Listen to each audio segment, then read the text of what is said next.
Yeah. Ladies and gentlemen, boys and girls, children of all ages, here we go. Episode number 80. Big 80. Seems like it was just yesterday we started. We're missing a few people. We brought the hammer back in. We want to talk some Patrick Laine. He's an expert in all things Ohio Valley area. So we'll get to that when we get to it. But first, I want to mention that somebody has been absent the last couple weeks. And the man down here, Cristobal Huey Silva, where have you been? Cooking with Chris, just going nationwide, going international. You're like intercontinental when you eat French toast. So I've been signing a lot of autographs. I've been growing out my curls. Okay. If you can see these curls, it's my hockey flow for hockey season. I've been a very busy guy. Keep the hat on, please. Will do. Well, hey, buddy, I got more hair than most of you on this podcast. So show your face. Damn right you do. Listen, you're not fooling me. The curtains match the drapes. I know that. No, honestly, summertime. It's Saturday nights. You guys been recording, family. We're doing stuff. I'm like, the podcast helped a little bit. I've been a very popular commodity lately. I'm getting invited to birthday parties. People I don't even know want me to show up at, certain events and parties they're throwing. So I've been spreading my wings and like laying it all out there for my people. So they just want you to cook for them. That's why. Exactly. They know if they invite me for a party, I'm not coming empty-handed. So here I am on a Friday. We're good to go, guys. Let's do this. All right. So welcome back, Chris. And with that, we're going to talk about the segment. This week's Cooking with Chris. Thomas, you want to do our lead-in so we can drop that video in? Sure. Hold on a minute. Oh. All righty. Cooking with Chris is brought to you by the book Loving Elliot, a fitting tribute to undying love, written by our very own leader, Andy Clark. It's available on Amazon.com. Elliot was the oldest special needs Jack Russell Terrier when he passed away at the age of 21. So buy a book and watch a video. We're going to drop it in right here. So let's get into it. Since Chris was on the podcast, we're not going to talk too much wrestling because we like to leave that with Bradford loves the wrestling. He's heavy with the wrestling, but I do want to mention a couple quick things. I wrote them down that Ricochet had signed with AEW. There's a chance he might maybe show up at the pay-per-view tomorrow. I saw this screenshot somebody had taken with a drone. So you know how it's at Wembley tomorrow. On the top of Wembley, they have that odd like awning type thing that retracts the roof. There was a screenshot that somebody had taken from a drone of Darby Allin standing on top of there, and they were saying that he was practicing a stunt for tomorrow. Now, I don't know if everybody remembers the Mick Foley fall, but sometimes with things like this, it works against you. It happened one time. Everybody went crazy after that. I don't think you can recreate it. Like I said before, until somebody gets hurt, they'll never stop that. So, thoughts on that, Thomas? Thoughts on that whole thing? If they do something that ridiculous, they're definitely jumping the shark if they do something like that. I just saw an interview with The Undertaker talking about that spot with Mick Foley, and he was saying that he didn't want to do it. He was trying to talk Mick Foley out of doing it, and Mick Foley said he thought he needed to do it and he wanted to do it, and he lied and told The Undertaker that he's done it before. They had jumped off it before to practice, so Undertaker said he went along with it, but he just didn't feel comfortable doing it to him. So I can only imagine. Hopefully it's just something like he's rappelling down and he's not going to try anything stupid. But he's tend to be more of a risk taker. He's seems like he's one of those adrenaline junkies outside of the ring. So who knows? Yeah, well, I guess if anything happens, we'll know first thing Sunday morning, right? Like after that 16-hour pay-per-view that they like to put on. I think that's where WWE does it right now, where they keep the pay-per-views like to 2 hours, 2 hours and a half.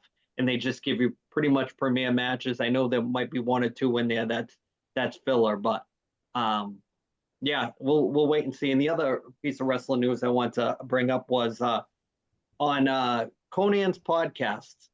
He had mentioned something about Britt Baker, and he said that he knows stuff that he can't talk about. That she was part of. She's such a pain in the ass, and they don't do anything about it. That was one of the reasons why Cody left. I guess she had done something with Brandy Rhodes as far as like kind of like bullying her in the locker room, and that was just a piece of not the reason why he left, but just it didn't help the cause with holding on to him. So he said he can't mention anything about it, but she is a pain in the ass. We'll just say that. So I don't think she's beating Mercedes Moné at the pay-per-view. I think she's doing the job after all the problems over the last week or two that have kind of came out with MJF and all that stuff. So Thomas, thoughts on Dr. Britt? I mean, it's a shame that if it is true, but my problem is with Conan, because if you can't talk about it, don't talk about it at all, and don't do a cheap little tease. I mean, that right there is just for clicks to me. I mean, have something to back it up with, and I mean, anybody can say that about anyone, really, if you and not have to back it up. So I'd like to see him come out with something. I mean, why can't he say anything? He's not part of it anymore. I mean, what the hell? To me, Yeah, if you say something like that, back it up with something. Yeah, if you've ever watched their podcast for guys that are way more financially gifted than we are, their production on that podcast is pretty weak. But that's just me. I think Ed's got a better setup than Conan does. Just Hey, saying. man, the couch is my shtick, man. It's Guy on my the shtick. couch. Come on. Guy on I the thought it was couch. I thought it was a futon. No, it's a couch. Oh. It's And how much I voice. paid for it? So we'll wrap up the wrestling news. Not too much really to talk about with that. So let's get into the sports. Thomas, Jack Hugh, let's go. Brought to you All by right. our friends. Tom's Shitty Picks is brought to you by Brock Street Brewing Company, located at 244 Brock Street South in Whitby, Ontario. Everything they brew is in-house, including their hard iced teas, their beers, their vodka sodas, and their hard seltzers. So if you're in the Whitby area, go check them out like our boy AC did last week, and tell them the 1973 podcast sent you. The guy underneath is the next guy in the queue to go up there and check it out. You will not be disappointed, Chris. Let me say, you weren't on the podcast last week, and I just want to plug Scotty's Place. Really cool. The food I was more impressed with the food. It was great. That's no lie. I'm not trying to put a little salt and pepper on it, but very good food. Chris, going up there soon? I seen your video there. If I go there, I'm gonna do 100 times better video than you did. Just saying, okay. But I'm trying to set it up. I already put it out there, and I'm not saying I'm not gonna go, but we are so loaded with plans to go to the Hockey Hall of Fame. They want to do the Hockey Night in Canada Saturday night. I'm hoping to find some part of the day that I can get up there, because it is an hour away from where we're staying, and I'm gonna literally try very hard to make it up there. No doubt about that. Very good. Won't be disappointed. So let's talk a little hockey. Brought the hammer in. Talk some Columbus Blue Jackets. Talk about Patrick Laine. Let's one of my favorite. Oh, the professor want to weigh in? Oh, wait a minute. Yeah, I'd like to make my actual fantasy pick. I'm sorry, Tom. I jumped the shark. I'm sorry. That's all right. Premeditated. Get a little excited. I was trying to get going with the hockey. Sorry, it's my No thing. respect. No respect. All right, so I'll make it quick. This week, I'm taking some low-hanging fruit, and I'm going to pick Bobby Witt Jr. He's got 6 games this week, 3 against Cleveland and 3 against Miami. They're all in KC. It's going to be hot there. The ball is going to be carrying like crazy. His last 9 games, he's been pounding the ball. He's batting .429, 8 RBIs, 11 home runs. 11 runs and 3 home runs. And for the season, he's batting 351 with 25 home runs, 25 stolen bases, 92 RBIs, and 110 runs. I think the kid is phenomenal. He's only like second or third year in the league, and he's already probably the best shortstop in the league. So I'm going to take him Bobby Witt Jr. All right, so Professor, continue. Let's talk some Patrick Laine. Go ahead. Set us up. All right. Patrick Laine was traded to the Montreal Canadiens for Jordan Harris. Oh, I'm sorry. He was traded with Jordan Harris to Montreal for a 2026 second round pick. So what do you guys think? Hammer, Great deal. what It's is a great deal. It's a cancer in the locker room. I don't think he's not a bad guy. For everything I hear, he's actually a good guy, but just in the locker room, it's just, I think he struggles with the gelling part. He's been injured a lot. What, 7.9, almost 8 million on the cap. So to get rid of him and the cap is phenomenal. Like, it's a good trade. Jordan Harris is a I think he's going to get buried in Montreal with all the young dudes. You have a chance in Columbus to kind of play a bigger role, maybe a 3-4. Great move. And it frees up a lot of money. So the Jackets have a lot of young guys that in the next down bridge deal, so the next couple of years, they're going to need a lot of money if these guys start playing. So I think it's a good move. Chris, Gotta go. Patrick Laine fan, yay, nay? So listen, I grew up being a Boston Bruins fan, okay? I had so many years my high school hockey coach, which also was my related teacher in my shop class at Vogue, was the biggest shitbag Montreal Canadiens fan that I ever met. I know who He you're gave- talking about. Mr. Ruda.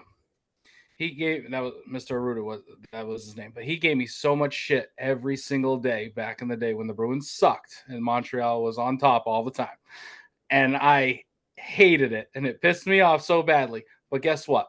Rivalry is what makes it exciting. Okay. I remember going to Bruins games and they would come down in busloads from Montreal with little teddy bears hanging on nooses. And it was so, there used to be fights so bad at the Garden that they actually stopped bringing Montreal Bruins games to Saturday nights in Boston because there was so many Montreal fans that would make the trip for Saturday night games. They eliminated Saturday night games in Boston against Montreal because of that. Okay. They didn't like the chaos that it was causing in the city. Now, for the last, 10 years, Montreal's been completely non-existent. This could potentially put Montreal back on the map. They have that, Caulfield, Suzuki. Yeah, they're going to have 2 good top lines. The trade was amazing. I believe, a second round pick, right? They got a second round pick. What's his name that they traded him for was a third round pick. So they're already making out there. You know how the hockey draft is. You can pick someone up later rounds that will surprise you. But this is going to put Montreal, I think, at least in playoff contention, which is huge for a hockey market of that sort. And I'm excited to see it. I would love to see the rivalry build back up between the Boston Bruins and the Montreal Canadiens because it's been long gone for way too long, in my opinion. So I love Patrick Laine, but he is on his third team. That is not a sign of somebody that's, well liked. He's not a Steven Stamkos that's going to stay with a team his entire career, and then at the end you wonder why he left. But there are questions. There are personal problems. I don't know what they are, but from a guy that's had him since day one in fantasy, that guy pisses me off. He's made out of glass. The wind blows wrong, and next thing you know, he's out of the lineup. The guy is just not built tough. Ever since he left Winnipeg, he's never been the same. So yeah, the jury's out with me on this one. I still have hopes that he's gonna get back to his old form, but there's a big question mark there. And I mean, they waited as long as they could, and I guess it was time to pull the trigger before the season. And they had announced that trade. Well, he was available to to be traded like a day before it happened, and it was like, wow, somebody jumped on it that quick. So hopefully, maybe there'll be a resurgence. But in that media, Toronto, Montreal, if you've got issues, yeah, that doesn't bode too well for a a striving season. So we'll see. It's right around the corner. Go ahead, Chris. 30 goals. That's all he needs to score. If he scores 30 goals, he's good. I That tell you what, doesn't he stays. Score 30 goals and you only play in half the games. The Montreal media is going to eat you alive. And if he does like to go out and have some extra cocktails every now and again, St. Catherine Street is not a good place for you to be. Just saying. I don't think he gets off the Xbox. You don't have to worry about it. The drinking part. But here, hey, if he plays the whole season, he stays healthy, he scores 30 goals, he'll finish about minus 33. Should be good. You guys, Montreal appreciate it. He'll be dash 30 something, trust me. Yeah, well, there is he's no Matvey Mishkov. Just let me say that. I'll put that out there right now. Yeah. So, anyways, Tom, do you want to talk about quick with the other trade so we can get to the foosball? Yeah, there was a couple of other trades today. The Nashville Predators traded their top goalie prospect, Yaroslav Askarov. He had been asking for a trade because he's stuck behind UC Saros. So they did what he said. They did what he asked, and they traded him and minor leaguer Nolan Burke, as well as a 2025 third-round pick to the San Jose Sharks for one of their top prospects. He was a 32nd pick in the draft in 2023, David Edstrom, and the rights to the Vegas Golden Knights first-round pick this year in the draft, as well as a goalie prospect, Magnus Corona. Well, Hammer, thoughts on that trade? I think the San Jose Sharks just fleeced the Nashville Predators. If good goalies are so hard to find, and this guy's bananas. I mean, I don't know if you've seen, he's got a neck tattoo now. He does push-ups with a net. Like, the guy's nuts, which kind of wants your goalie. If he's half as good as he's proved himself in the minors and the KHL, San Jose has a really good goaltender, and I think they just fleeced the Predators. Predators kind of did it to themselves by signing Saros for a long-term deal, but I mean, it's probably going to be a great deal for both teams. But I think shout out to Mike Greer and San Jose for bringing him in. If anything, you're going to have an exciting team to watch. I mean, you got Celebrini, you got Will Smith, right? Will Smith, Will Smith, and now you have a goalie. You got some defensive prospects. Good job for Sharks. If you're going to rebuild, that's how to do it. Start from scratch. Let me add something to the San Jose mix. I had heard a rumor that their lease is up with that building, and they are possibly moving. Thoughts on that? Let's not have another Utah incident.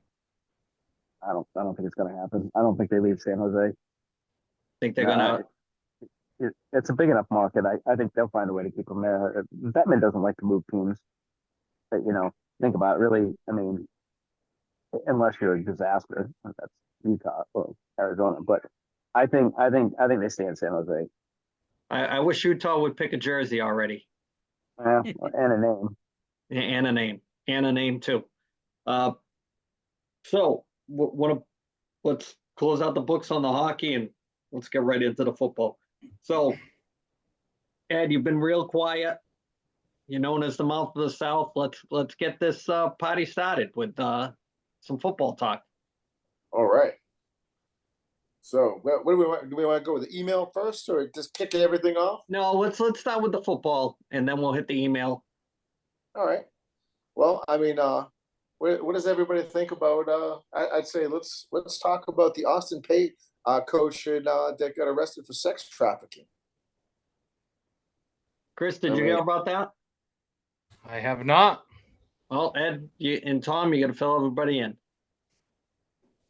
All right. Well, Austin Peay's assistant coach resigned, and then 2 days later, you found out he resigned because he was being arrested. He knew he was going to be arrested on one count of trafficking for sexual servitude, and it was a big sting by the TBI down there. I guess it was in Tennessee, and they arrested, I think, 6 people, and then they, I guess you could say, rescued 7 people who were allegedly being trafficked, and it's not a good look for anyone in that one.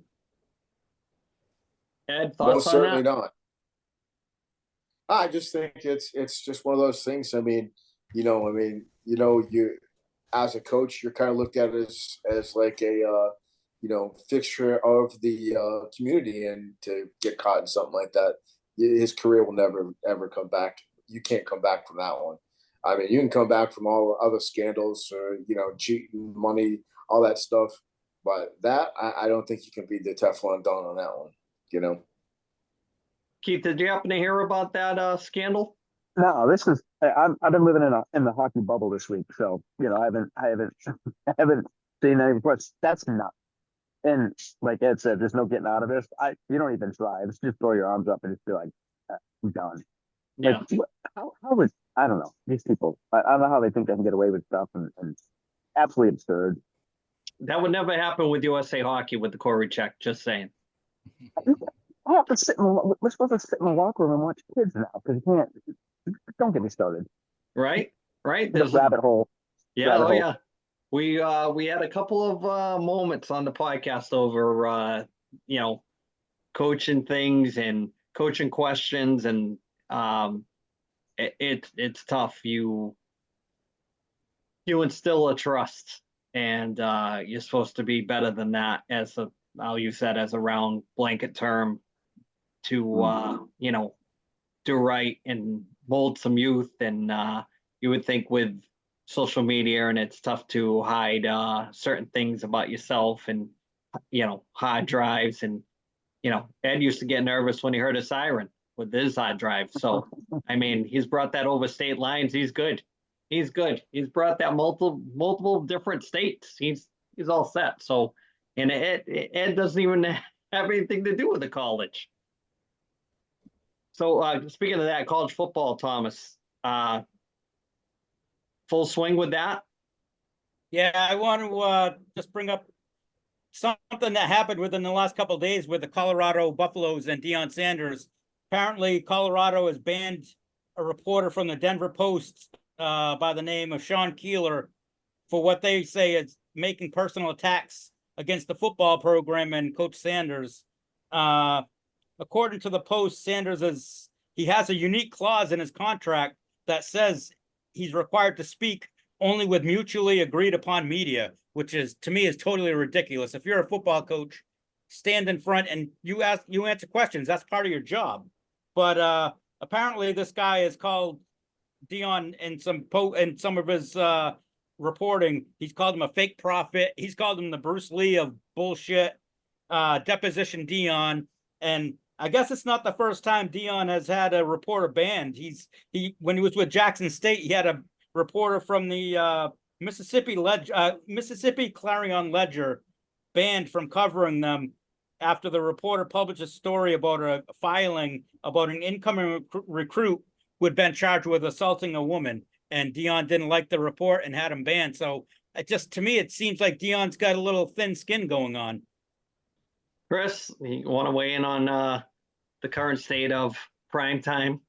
Yeah, I mean, dude, like you said, you're a coach. You take those questions. I'm sure everybody's seen the somewhat viral video. I think it was a CBS reporter, and started asking him a question right away. He cut him off. He's like, "Oh, you're from CBS? No, nothing against you. I have respect for you. I don't want nothing to do with CBS. I'm not taking no questions from anybody from CBS." Dude, do your job. You're gonna get shit. You're gonna get flack from everywhere. He's got to deal with it better. Be a grown ass man, dude. Ed, thoughts on prime time? Well, I mean, I love Prime, and I love what he did at Jackson State. I mean, he brought that program into the 21st century. He did a lot for those kids, and he certainly definitely put Colorado back on the map last year. They were, Tom, correct me if I'm wrong, they got up to number 14 in the stats after the first 4 weeks. I mean, they did finish the season, 4-8. But I mean, the thing about it is that some of these guys in the media, they come after these guys, And I don't disagree with Chris's point or with Tom's point. Hey, look, you're the head coach. You got to get out there. You can't pick and choose. I understand that. But sometimes these guys in the media, they really like to twist what you say. They really like to kind of lead everybody down this rabbit hole of negativity. And the thing about it is that everywhere he's really gone, he's really tried to be positive. He really tries to lead by example. He's all about like, look, this is the uniform. This is how we wear it. You got to be on time. Like we're going to class. We're doing all the small stuff because the small stuff matters. And it does sometimes feel like it's a little bit of a smear campaign against him, you know. And the thing about it is just like, and the thing is I think he's doing a great job. I don't agree with, banning the reporter and having that clause in there, but hey, it's Dion and it's prime time, and he can do whatever if he can get his lawyers and Colorado's lawyers to agree with it. Hey, good for him. Keith, thoughts on Deion Sanders? Look, I love Dion. He just says whatever he says, and you can't deny it. But at the same time, the media drives me nuts. Some of these questions, these guys just ask questions just to irritate you and try to get you to say something, and so you get a kind of a hit piece, whatever. But it is also part of the job. If you're a head coach, you have to stand up and you have to deal with the hard questions. And sometimes these guys, I know Dion's got a huge ego, but just put it aside, answer a question, just don't give them much. Listen, Bill Belichick, let's go. I mean, just be like, on to next week. Just don't give him anything. That's all. That's how you do it. So, got to deal with it. It's part of the job. But yeah, I don't disagree with what he's saying though. Some of these guys are clowns. Thomas, do you want to add anything to the football talk this week? I've got one more college football thing. I just popped in my head as we were talking, and I don't know if you guys have heard about it, but I want to hear what you guys think about Mike Gundy and Oklahoma State.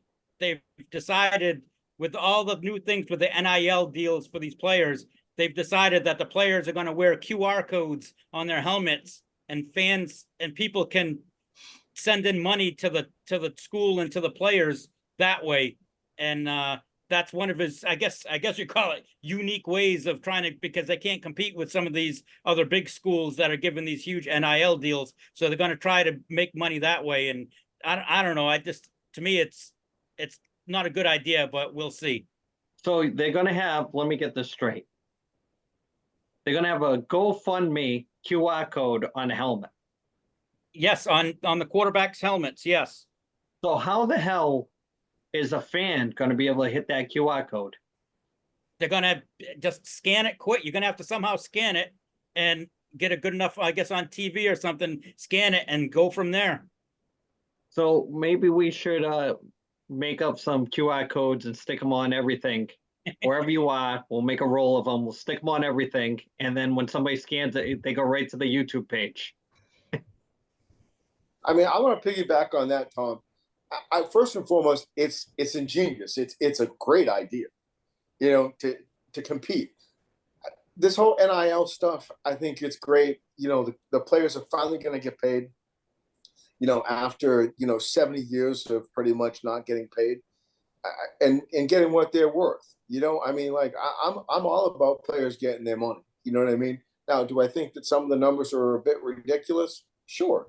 But I mean, in reality, look, I mean, you're talking about billion-dollar contracts that CBS, ABC / ESPN / Disney have signed, NBC with Notre Dame, Fox Sports. I mean, this is a multi-billion-dollar product. And finally, at least the kids are going to get something out of it. And really what they're trying to do is they're just trying to make super conferences and kind of piggyback back onto what we talked about last week about having the 12 team playoffs. I mean, it's purely about making money. And finally, the kids are actually going to see some of the money. And so some of these kids that get hurt for the rest of their life actually will have something, in their bank account when they can't function like a regular athlete anymore, like they have been. So I have no problem with it whatsoever. Ingenious. I mean, is it going to get out of control? Yeah, it is. And eventually there needs to be some parameters that are slapped onto it. So Well, I'm- go ahead. I'm reading a little bit more on it right now, and apparently when you get the QR code, when you get to whatever site it is, you can pick what player you want to credit, as they put it in parentheses, credit with money. So I guess you can choose which player gets it. Let me go to Keith on that, and then I'm gonna. It's a two-part of when we get to Chris. But go ahead, Keith. Thoughts on that QR code? I think it's hysterical. I think we should put QR codes all over the uniforms, make them like the European hockey uniforms, just QR codes on everything. Let's go. The whole stadium, just call it QR code stadium. This is, it's ingenious, but it's ridiculous at the same time. I have a friend at LSU who's involved in raising money for NIL, and the amount of money that they're trying to raise would blow your mind. Like this is big time, right? Especially a place like LSU. But whatever. Go Buckeyes. All the way to the national championship. That's it. That's all you need to know about college football this year. You know, Well, that's it. That's it. Chris? I'm done. That's it. I summed it all up. So my first question is the QR code. My second question is, we asked a question last week where we talked about the college football playoffs. For or against that? For it. I think it's a good thing. I think it's Yeah. needed. Because I'm sick and tired of seeing the same four teams in the top four. And there's some teams that, have a good game and you could upset one of the good teams. Although the way NIL is going, I don't know if it really matters, because you have the four pro teams: Alabama, Ohio State, Michigan, those guys. So we'll see. Chris, same question. The football, the college. Yeah, for the both the QR code and Yeah. The playoff. I don't know much about the college, but as far as the QR code goes, listen, we're one of the most giving countries in the world.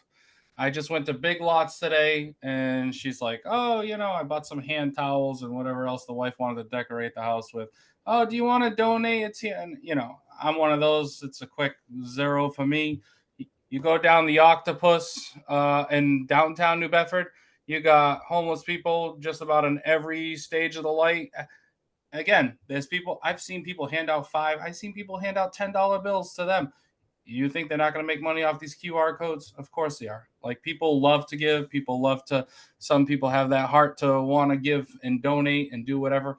Sure, if it works for them. It works for these people that we walk into these stores and buy something. They always ask, whatever. If you're into it, donate, help whatever cause that makes your heart feel better. Go for it, dude. Scan that QR code and pay for Keith's meal, please. Exactly. We can market the crap out of this thing. I'm telling you. What I would do. So here's the thing: if you are a youth sports group, create a QR code with all the kids' names on it, and have them bring it to every game, every rink, hang it in the back of the bench, make it big enough for everybody to scan. If you want to click on it, it goes to the team roster, and you can, sponsor a player or donate to the player. But the problem is, in the woke world that we live in, there's going to be some kid that's made $800, and there's going to be some kid that's going to be a negative, that's going to owe the team money at the end of the season. So it is a blessing and a curse. But hey, try it with youth sports rather than passing the hat or the can to go for ice cream or new uniforms for the team, standing outside of said supermarket or Walmart. Just scan the QR code and have it all season and see what you get for donations at the end of the year, and have somebody legit keep an eye on the money and go from there. That's kind of an ingenious way to kind of turn it into more than what it actually is. So I think if you pull back the layers of the onion, it's a great idea. Just Everyone's heartstrings get tugged in a different way. right. That's Know why what I you mean? need And if anybody that's why wants to pay for my food on the QR code, I can't use my phone, so feel free to take your donations. Thank you. First charity case. and pulling at heartstrings. That's why Chris had to go get new hand towels. That's what I was working with. Exactly. Too much pulling at heartstrings. I got two other comments about NCAA football, and then we'll jump quick. Not something we should take a long time on. How does everybody feel about the Jim Harbaugh stuff at Michigan and the Kirk Ferentz stuff at Iowa? Thomas. I think Harbaugh knew something was going to come down, so that's why he got out of Dodge, unfortunately. But I don't think it's one of those things now. I don't think these colleges care if they can get a championship out of it, get the money from all the revenue that's going to be generated from that. They'll take a hit like this for a little bit. And I haven't really read a whole lot about the Ferentz thing. So Ed, you're gonna have to refresh my memory on that. Oh, it was just, I think that it was just some computer stuff and that type of thing. I mean, he got one game, and the whole Michigan thing, look, they've all been doing it. I mean, I have to, they all do it in the Big Ten. It's not a surprise. You know what I mean? But where there's smoke, there's fire, and I mean, essentially, Harbaugh he got put on the hot seat 3 years in a row, because he lost to, the Ohio State many times, before he turned the corner on it. So, yeah, it's one of those things where, look, you go back to the old days. If you're not cheating, you're not trying. I mean, it's been going on in sports forever, stealing signs, all that stuff. It's been going on. There's a reason why the guys in the NFL for years, you go back to even the early 80s when they had the call sheet, they'd cover their mouth like that when they talk. Why? Because NFL teams employ people from the federal government, the ex-federal employees that know how to read lips. That's a fact. Keith, thoughts on the Jim Harbaugh situation? I'm gonna, I don't want to irritate any of the Michigan people watching here. So, well, you should. That makes content, Keith. Congrats on the championship last year, and you got your national championship. Michigan's a great spot, but go Buckeyes. Yeah. So, Ed, let's jump deep dive into our email segment. And right. great. I thought pretty elaborate question this week. Go ahead. It is. So the email is brought to you by Goongard, Goongard.com. Check them out. Great mouthpiece. Use the discount code 1973. Get you, I think, 10 or 15% off. Check them out. There's two in the bag. All right. So this one comes from Adam Jacob. Wait, read it slow. Oh, I'm going to read it slow. So this is about Super Bowl. So love to hear your predictions on who will be in the Super Bowl. Also, did you know AEW now has passed WCW Thunder in episodes? And this is from Adam Jacob, and he says, from your mom's house. Love it. Love it. Sounds like he used to hang out with us or something like that. I don't know. All right. So first part of the question is Super Bowl predictions before the season starts. And the second is more information that we'll save until maybe next week, that AEW Dynamite has now passed WCW Thunder in episodes. So we'll kind of push that one to the side a little bit, wait for the whole group. And Chris, thoughts on your mom's house and your Super Bowl picks? Yeah. My mom told me about that story at her house. It was a very short one, my guy. I'm going to go with, of course, my 49ers. He'll be here until 9. Wait, hold on. Thomas, write these down because we'll reevaluate at the end of the season. My 49ers will be back in the Super Bowl, okay? And they are going to go up against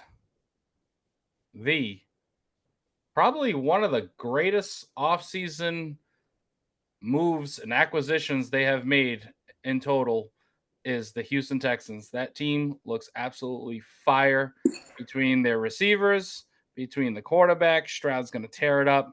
Now they got a run game. It's going to be insane. They're going to put up a shit ton of points.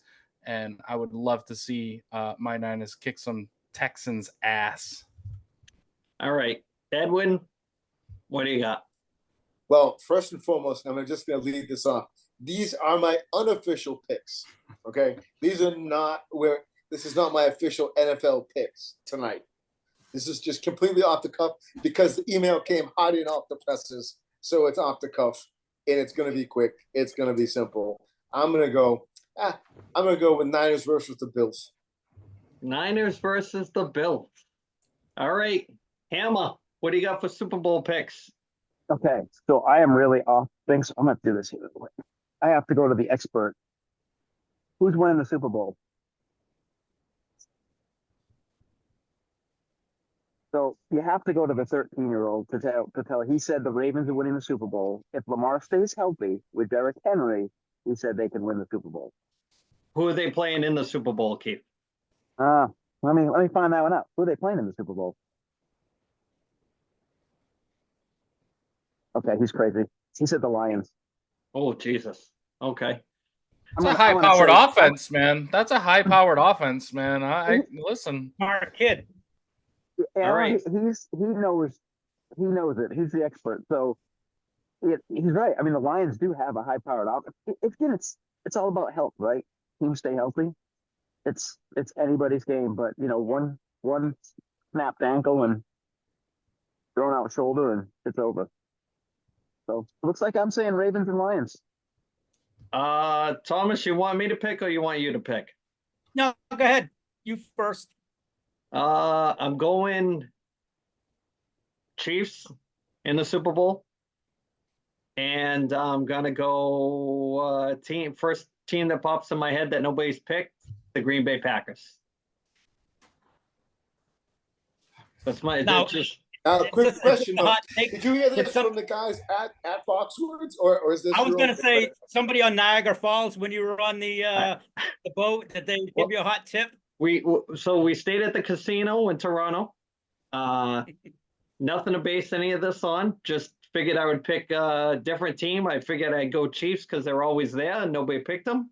You went to a fudge. You went to a fudge packing store, didn't you? And then the Packers was the first team that popped in my head that I knew that nobody else had picked. You know So, what though? Don't sleep on the Packers, man. I'm telling you, Jordan Love is legit quarterback, and they're sneaky. They're just one of those I teams agree. that's gonna sneak up. They're sneaky. Thomas, round out that email.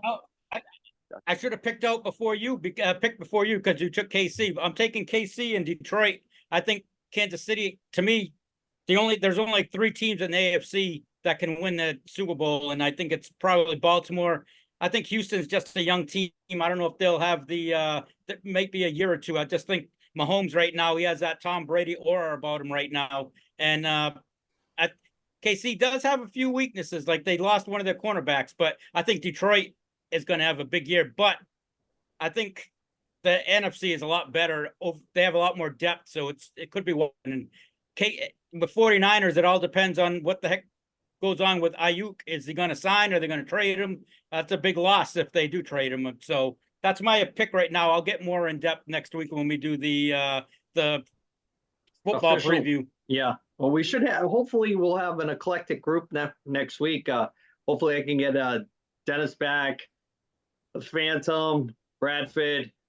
Maybe you guys jump back on Shaggy, and we should have a big group for football season. It should be kind of good. Let you guys kind of give me a break for a little bit for 16 weeks and just kind of sit back and do the behind the scenes stuff and go from there. And let's start wrapping this podcast up this week. You guys good, or you?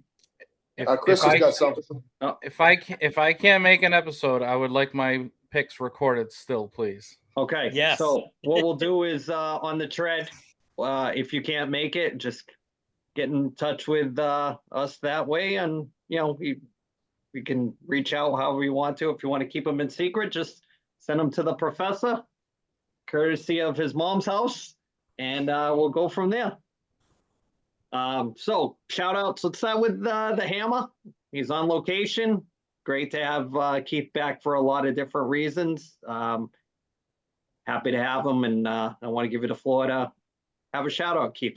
Yeah, no, thanks. And I'll try not to have to eat my sandwich during the pod again, but it's what happens when you're on the road. But no, just hey, shout out to all the hockey families out there that they're starting their journey. I think it's the next 8 months. I don't know where I'll be, but I'll be in a hotel probably somewhere. And so we're starting our first 4 in Pittsburgh. So Shout out if you live in Pittsburgh, we're coming for you. But Ed, good luck to all the parents and the seasons out there, and football season's here. Hockey's training camp's going to be here in a few weeks, so it's a fun time of year. So best all those unsuspecting hockey parents that didn't know what they got themselves into a few years back, and now we're broke and always on the road. Just get a new credit card. That's all you got to And do. just wait till my kid snaps his new stick in half. It's gonna be great. The firewood, it'll never happen. I know. All right, Ed. Doesn't make as much noise when you slash either. Just saying. That's true. That's true. Learn that one. Edford, what do you got? Just Keith, good to see you, man. I'd like to say shout out to Brad and Brad's family. The loss of his dad. I also like to send out a heartfelt condolence to one of my former athletes and a really good friend of mine, Rad. He lost his mom the other day, so sorry to hear that. Keep you guys in thoughts and prayers. Professor, what do you got? Give a shout out to Mr. and Mrs. Phantom. They're currently bringing their youngest to drop off at school. I just want to know, I don't know if we'll ever find out, but we should put a wager on who's going to cry more, the Mr. or Mrs.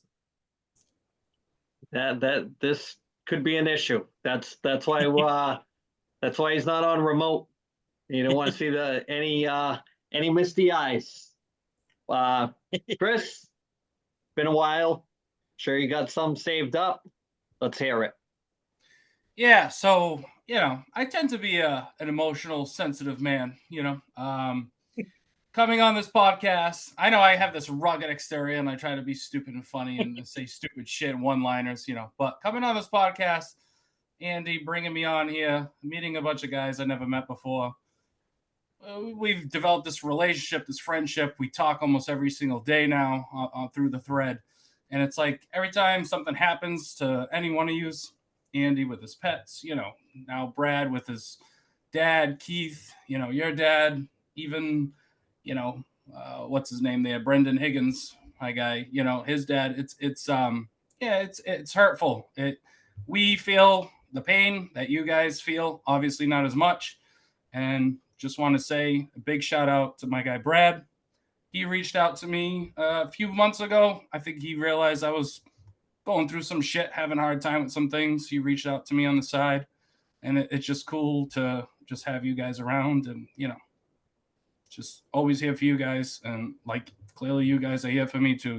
Andy, you've reached out to me. Ed, you're all good people. I appreciate being on here, and it's all good shit, man. I appreciate all you guys and the love. And Brad, we love you, man. And we'll see you soon, hopefully. So let me piggyback on that just to end the show. The mission statement for this podcast is always to come together every week, therapy session, bust balls, chirp like we're in the locker room together. Maybe an old story will come up.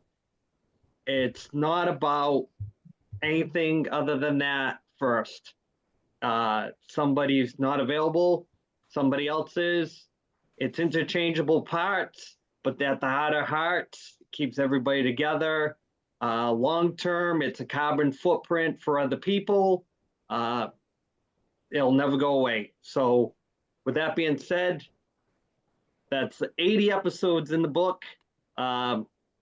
Still perfect attendance for this guy. Guys need to get on board and start getting some episodes in, stop being lazy and I work nights and I can't go to work on Sunday and all that other stuff. I don't want to hear it. Show up for your boys, half an hour, and let's get after it with your foosball next week. So from me to you and all the guys on the crew, we're out.